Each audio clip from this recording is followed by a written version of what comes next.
అందుకనే ఇవాళ తమర్ని మళ్ళీ సమయం అడిగి ఫ్లోర్లో మాట్లాడి అసలు ఈ నిర్ణయం తీసుకోవడానికి కారణం ఏంది ప్రజలకు తమరి ద్వారా ఎక్స్ప్లెయిన్ చేయాలన్నటువంటి ఉద్దేశంతో సమయం అడిగాను అధ్యక్ష. తమరు దయతోని సమయం ఇచ్చినందుకు ధన్యవాదాలు తెలియజేస్తా ఉన్నాను అధ్యక్ష.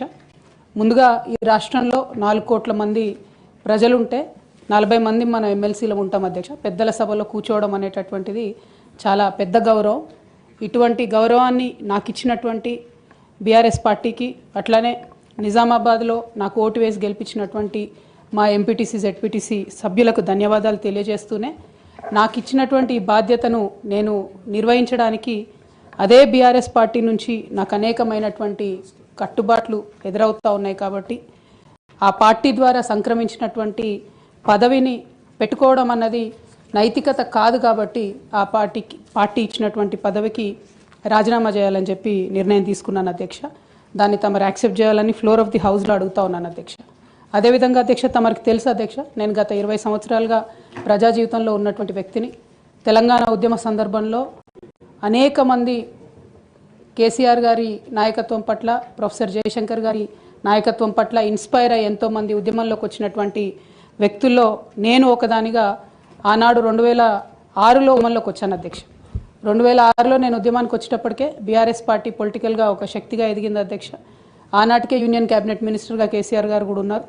అయినప్పటికీ నేను బీఆర్ఎస్ పార్టీలోకి రాకుండా ఇండిపెండెంట్గా తెలంగాణ జాగృతి అనేటటువంటి సంస్థను స్థాపించి ఆ సంస్థ ద్వారా తెలంగాణ ఉద్యమంలో ఎక్కడైతే గ్యాప్ ఉందో ఆ గ్యాప్ని ఫుల్ఫిల్ చేయడానికి, ముఖ్యంగా మహిళా లోకాన్ని తెలంగాణ ఉద్యమంలోకి తీసుకురావడానికి, యువమిత్రుల్ని తెలంగాణ ఉద్యమంలోకి తీసుకురావడానికి అనేక కార్యక్రమాలు చేపట్టడం జరిగింది అధ్యక్ష.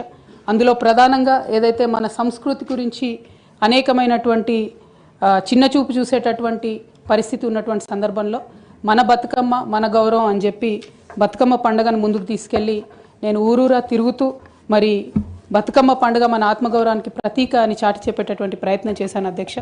అదేవిధంగా మన చరిత్రకు సంబంధించి 3000 సంవత్సరాల తెలంగాణ చరిత్రను కూడా నేను ప్రత్యేకించి ఒక చారిత్రక బృందాన్ని కూడా పెట్టుకొని మరి పుస్తకాలను కూడా వెలువరించడం జరిగింది అధ్యక్ష.